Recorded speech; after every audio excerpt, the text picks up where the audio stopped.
देखो जरा कह रहा है कि sum of three vector shown in the figure. Question, the sum of three vectors shown in the figure, shown in the figure, okay, is zero, is zero. What is the magnitude of vector? What is the magnitude of, what is the magnitude of vectors OB and OC? सही है। अब देखिए बच्चों diagram कैसे दे दिया उसने आपको, यहाँ पे देखिए, ये इस तरीके से एक दिया उसने आपको वेक्टर बी, ठीक, और यहाँ पर इस तरीके से दिया है ना, ये X axis perpendicular to Y axis, और वाई एक्सिस के अलोंग डाउनवर्ड डायरेक्शन में एक वेक्टर दिया ए कैप, नहीं ए कैप नहीं, वेक्टर ए, इधर दिया वेक्टर बी, ये लो, सही है। ओके नाउ, ठीक, वेक्टर ए वेक्टर बी, और क्या दिया इसने आपको, एक दिया वेक्टर सी, ये दिया आपको वेक्टर सी, ये वेक्टर सी दे दिया, ठीक, और ये एंगल भी उसने आपको दे दिया 45। चलो बस यही डायग्राम है। अब इन्होंने हमसे क्या बोला कि भैया ओ बी निकाल के दे दो और ओ सी निकाल के उसका मैग्नीट्यूड निकाल दो, ठीक, तो ऑब्वियसली ओ बी ये रहेगा क्योंकि ये ऑरिजिन है, आप यदि आप चाहें तो लिख भी सकते हैं ये ओ है, तो ओ बी हो गया, ये ओ सी हो गया, सही है ना, और मैग्नीट्यूड निकालना है ओ बी ओ सी का, तो ओ बी ओ सी का हमें क्या निकालना है, मैग्नीट्यूड निकालना है, ठीक है स्टूडेंट्स। अब देखिए इसको किस तरीके से हम हैंडल करेंगे। चलिए सबसे पहले हम एक काम करते हैं, और ए की वैल्यू भी दी इन्होंने 10 न्यूटन, ए की वैल्यू भी दी है इन्होंने कितनी, 10 न्यूटन, ठीक है ना। चलिए अब क्या करें, हाँ यहाँ पे देखो कह रहा है the sum of the three vector shown the figure is zero, इनका रिजल्टेंट कितना है, जीरो है। अब बताओ तीन वेक्टर का रिजल्टेंट जीरो है। अब ध्यान से चेक करिएगा क्या चल रहा है, ए को पैरेलली, अरे इसको आप इधर ही कर लो डायग्राम, रुक जाओ मैं आपको दिखाता हूँ, इसको इधर लेके आओ, ठीक। अब सुनो, बी को आप पैरेलली शिफ्ट करो, चलो बी को पैरेलली शिफ्ट करो, ये बी है। अब सुन लो, सी बी के साथ लगा ही हुआ था, ठीक है, और सी को आप इस तरीके से पैरेलल शिफ्ट करके लेके आ सकते हो यहां पे, ये क्या है, ये एक्चुअल में ऐसा चल रहा होगा जो मैं आपको बता रहा हूं अभी, ठीक है, सी का इधर है ना, ये ऐसे, ये ऑर्डर में लग गए, और एक ऐसा है नीचे, तो एक ऐसे पैरेलली शिफ्ट करके ऊपर लेके आओगे, ये लो। अब दिखा क्या बन गया, ये क्या बन गया, ये क्लोज पॉलीगन, क्लोज्ड पॉलीगन, तीन वेक्टर की हेल्प से क्या बन गया, क्लोज पॉलीगन, और तीन वेक्टर की हेल्प से क्लोज पॉलीगन बने, और चाहे जितने भी वेक्टर की हेल्प से क्लोज पॉलीगन बने, तो क्लोज पॉलीगन जब भी बनता है तो रिजल्टेंट कितना होता है, जीरो। बताओ सही कहा कि नहीं, मैंने बता दीजिए बच्चों, कल का टॉपिक पढ़े हो तो, सही बता रहा हूं मैं, इन तीनों का रिजल्टेंट कितना आना चाहिए, जीरो, और मैंने तुम्हें करके दिखाया है अभी। तो जो भाई मैं काम कर रहा हूं ना, तुम्हें करना आना चाहिए, नहीं करोगे तुम्हारा दिमाग नहीं चलेगा, कोई नया क्वेश्चन आ जाएगा, होगा एकदम इजी सा, दिमाग चला नहीं पाओगे, ठीक। जो भी हम इसके पहले कर रहे थे, चलो वो तो कॉम्प्लिकेटेड था, लेकिन ऐसे क्वेश्चंस में आप थोड़ा हिसाब रखिए। देखिए ये तो साफ साफ पता चल रहा है यार, पैरेलल शिफ्ट, सी को पैरेलल शिफ्ट करके यहाँ लाए, और ए ऐसे है ना, तो ऐसा कुछ बन जाएगा। तो हम ये अपने सेटिस्फेक्शन के लिए कर रहे हैं कि भैया हाँ ठीक है, रिजल्टेंट क्या आ रहा है, जीरो आ रहा है, ठीक है, तो ये सेटिस्फेक्शन के लिए हमने आपको दिखाया,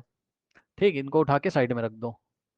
ठीक, तो ये बात भी हमने आपको डिस्कस करी है। अब वो हमसे ये कह रहा है कि भैया ओबी और ओसी निकाल दो, ठीक है, बहुत बढ़िया बात है।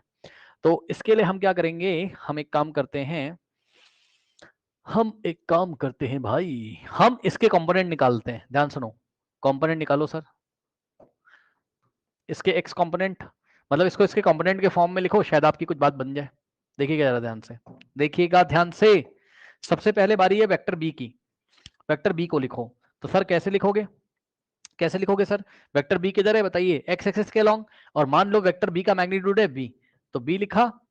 और एक्स एक्सिस की पॉजिटिव डायरेक्शन में आई कैप, बस खत्म, जे वाला और वाई वाला,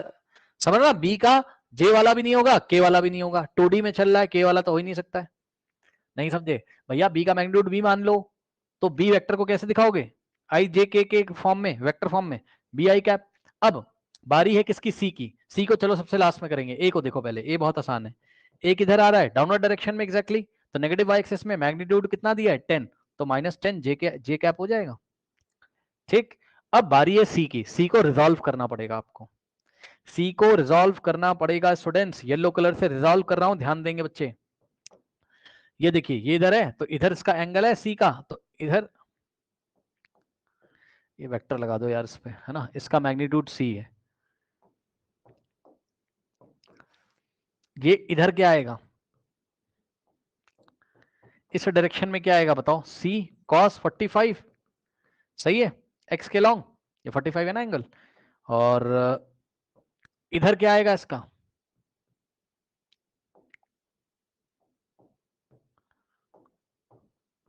सी cos 45, इधर क्या आएगा, सी sin 45। ठीक, तो वेक्टर सी कैसे लिखा जा सकता है,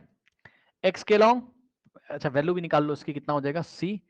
और cos 45 कितना होता है 1/√2, यानी कि c/√2, c/√2 किधर आ रहा है -x, तो -c/√2 आई कैप, सही है। और ये आ रहा है आपका कितना, c sin 45 1/√2 होता है, यानी कि कितना हो जाएगा c/√2, sin 45 1/√2 होता है ना, c × 1/√2 c/√2, तो प्लस y एक्सिस के लॉन्ग कितना आ रहा है ये, इसका कंपोनेंट c/√2 जे कैप, ये लीजिए। ठीक है, ओके नाउ अब आप यहां पर क्या देखते हो स्टूडेंट्स, तीनों वेक्टर को अगर हम ऐड कर दें, है ना, a + b + c अगर हम कर दें, ध्यान से चेक करिए। ठीक है, आप यदि चाहें तो थोड़ी देर के लिए आपको अच्छा दिखाई पड़ेगा, इसको यहाँ हटाओ, इसको यहाँ लेके आओ नीचे, और इसको यहाँ लेके आओ। अब a b c तीनों को ऐड कर लो, चलो आता है करना वेक्टर सम, करिए। हमने क्या किया, ध्यान से चेक करिए, हमने कहा कि भैया वेक्टर a और प्लस वेक्टर b और प्लस वेक्टर c कर लो, हमने कहा ठीक है कर लो, आता है करना आपको, तो आई वाले के साथ, तो b - c/√2, b - c/√2 आई कैप, आया कि नहीं आया बताओ, आई वाला यहाँ है और यहाँ है बस, तो आई कॉमन हो जाएगा, तो b - c/√2 आई कैप हो जाएगा। फिर j वाला यहाँ है और यहाँ है, ऊपर तो है नहीं, तो क्या आ जाएगा c/√2 -10 प्लस में c/√2 -10 जे कैप, बस यही हो गया, यही हो गया, बताओ जल्दी से, a + b + c यही हो जाएगा, चेक कर लो आराम से, चेक कर लो। अब जब ये हो गया तो एक बार बताओ कि ये इक्वल टू 0 होगा, क्यों, क्योंकि तीनों वेक्टर्स का जो रिजल्टेंट है वो कितना देके रखा है उसने आपको, 0, पढ़ लीजिएगा, the sum of the 3 vector shown in the figure is 0, है ना, तो इसका रिजल्टेंट है 0, 0 का मतलब 0 वेक्टर कैसे दिखाते हो, 0 आई कैप प्लस 0 जे कैप से, ये 0 वेक्टर है, सही है। अब देखो ये वाला इसके इक्वल है, ऐसा कब होगा, जब 0 किसके इक्वल हो जाएगा, b - c, मतलब समझ ना, दोनों के x कंपोनेंट, ये वाला वेक्टर तभी इक्वल होंगे, सुन लो ध्यान से, a + b + c एक तो मैंने निकाला, मेरा इतना आया, जहां पर b क्या है, किसका मैग्नीट्यूड है, b वेक्टर b का मैग्नीट्यूड है, ठीक, और c वेक्टर c का मैग्नीट्यूड है। एक तो मैंने निकाला a + b + c, लेकिन है कितना a + b + c, 0, और 0 वेक्टर को लिखने का 2 डायमेंशनल प्लेन में तरीका क्या है, 0 आई कैप प्लस 0 जे कैप। अब ये वाला इसके इक्वल तभी होगा जब इसका x कंपोनेंट इक्वल हो जाए, y कंपोनेंट इक्वल हो जाए, मतलब क्या हो जाएगा यहां से, b - c/√2 बराबर कितना हो जाएगा 0, तो यहां से क्या हो जाएगा, दिस इंप्लाइज b बराबर c/√2, सही है, यानी कि c बराबर, बस इतना ही रहने दो। अब नेक्स्ट क्या हो जाएगा आपका, यहां पे कर रहा हूं, ये जो है आपका c/√2, c/√2 -10 बराबर 0 हो जाएगा, ठीक है, जे के सामने यहाँ ये नंबर है और ये 0 है, इक्वल हो जाएंगे दोनों। ठीक, अब यहां से क्या हो जाएगा, c/√2 = 10, और ये 2 उधर जाएगा, तो c बराबर 10√2 आ गया, ये लीजिए स्टूडेंट्स, ठीक, c की वैल्यू आ गई, तभी तो मैंने b को यहाँ छोड़ दिया था ना, b आ ही नहीं रहा था, तो c को आना पड़ेगा, तो c आ गया, c की वैल्यू रखो कितनी, c कितना है भाई 10√2, तो c की वैल्यू रखोगे 10√2 और अपॉन में √2 से √2 गया, b कितना आ गया आपके पास 10 आ गया, ये लीजिए आया, b 10 आया, c आया 10√2। अब सुनो, अब हम क्या करेंगे, अब हम क्या करेंगे स्टूडेंट्स, अब हम वापस जाएंगे कहाँ, अपना वेक्टर b बनाएंगे, तो मेरा वेक्टर b कितना बनेगा, वेक्टर b कितना बनेगा, b आई कैप, और b मेरा कितना है 10, यानी कि 10 आई कैप, सही है, लेकिन अब यही बी ना, यही बी क्या है आपका ओबी है, ज्यादा कंफ्यूज मत हो जाना, यही बी आपका क्या है, वेक्टर बी क्या आपका ओबी। ठीक, अब बताओ भैया इसका मैग्नीट्यूड नहीं निकाल पाओगे, ओबी मॉड क्या हो जाएगा, रूट ओवर 10 का स्क्वायर, खत्म 10, करेक्ट। तो ओबी कितना आ गया आपके पास 10, ठीक है। और इसी तरीके से एक्चुअल में जो बी की वैल्यू आई थी ना, यही ओबी का मैग्नीट्यूड था, पर मैंने आपको बी वेक्टर बना के दिखाया। अब मैं आपको सी वेक्टर बना के दिखा रहा हूं, तो सी वेक्टर कैसे बनेगा, और जो सी वेक्टर है एक्चुअल में ये देखो यही ओसी है, ज्यादा टेंशन मत लेना, यही आपका ओसी ओरिजिन से आने वाला वेक्टर है, इज इक्वल्स टू कितना हो जाएगा, सी अपॉन रूट टू, चेक कर लो भाई चेक कर लो, सी अपॉन रूट टू, सी कितना है 10, 10 अपॉन रूट टू से रूट टू कटेगा तो -10 आई कैप, और सी अपॉन रूट टू प्लस का यानी कि +10 जे कैप, ये लीजिए ठीक। और मॉड ऑफ ओसी निकालोगे, अगर आप ओसी का अगर आप मॉड लोगे तो क्या हो जाएगा, रूट ओवर -10 का स्क्वायर 100 और प्लस 10 का स्क्वायर 100, 100 प्लस 100 200, 200 का कितना आ जाएगा 10√2 आ जाएगा। लो, तो ये वही चीज है जो आपका सी आया था, क्योंकि सी किसकी लेंथ को बता रहा है, इसकी लेंथ को बता रहा है, इसके मैग्नीट्यूड को बता रहा है 10√2, तो वही ओसी का मैग्नीट्यूड है। ठीक, तो दोनों के मैग्नीट्यूड मैंने आपको निकाल के दिखा दिए, वेक्टर बना के दिखा दिए। तो वेक्टर ए ऐसा रहा होगा, सी दिखने में ऐसा रहा होगा, और बी दिखने में ऐसा रहा होगा, वेक्टर्स भी बना के दिखा दिए। ये इसको करने का पहला तरीका है। अभी मैं आपको दूसरा तरीका भी बताता हूं, पहले आप इसको देख लीजिए आराम से, कोई डाउट हो तो मुझे बताइए। मेथड नंबर 2 देखिए, मेथड नंबर 2 में आप क्या सोचोगे, ओह सॉरी वेक्टर क्यों लगा रहा हूं इस पे यार, एक सेकेंड। देखो मेथड नंबर 2 में स्टूडेंट्स आप क्या सोचेंगे, देखिए ए इन्होंने हमको कितना दिया था 10 दे दिया था, ठीक है ना, और सी इन्होंने हमको कितना दिया 45 डिग्री पे, ये इस तरीके से सी इन्होंने हमको दे दिया था। ठीक, अब देखिए जरा ध्यान से,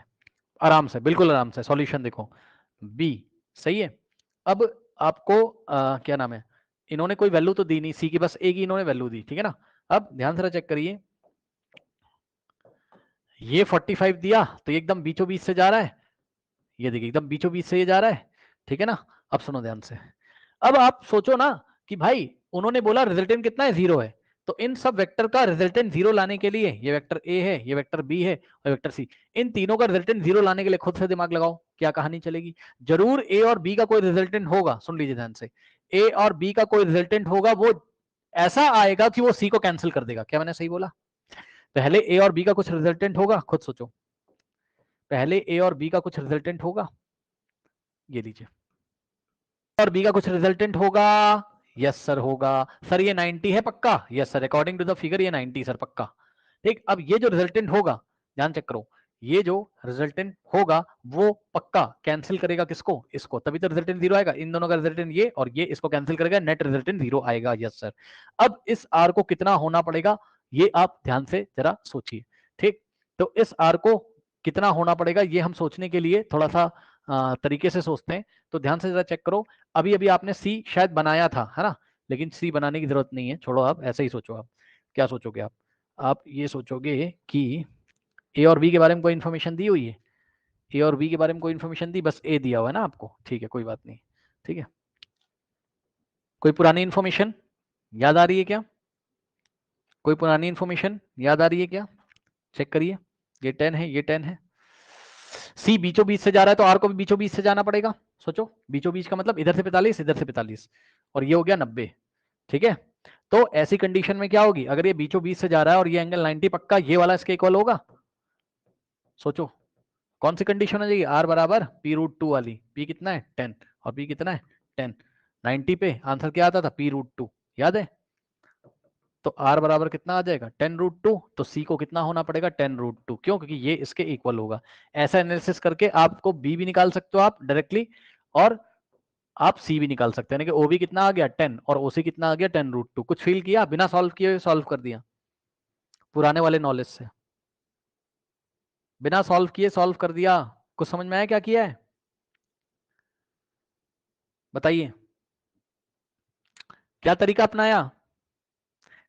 लेकिन स्कूल में ऐसे नहीं करोगे, क्या तरीका अपनाया, इसके जस्ट अपोजिट ये आ रहा है, तो भाई समझो ना, ये 45-45 तो इधर से ये भी 45-45 बैठेगा। अब ये बीचों बीच से जा रहा है, और बीचों बीच से जो रिजल्टेंट जाता है, ठीक है ना, तो उस टाइम आपका, और ये इत्तेफाक से 90 भी है, सही है ना, ये इत्तेफाक से 90 भी और ये बीचों बीच से जा रहा है, तो कौन सा कॉन्सेप्ट लगा सकते हो आप, ये वाला जितना उतना ही तो ये वाला होगा, सही है ना।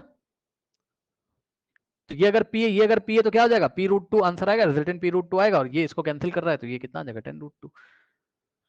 ये मतलब एक ट्रिक वाला तरीका है अगर जल्दी से क्वेश्चन को करना होता तो,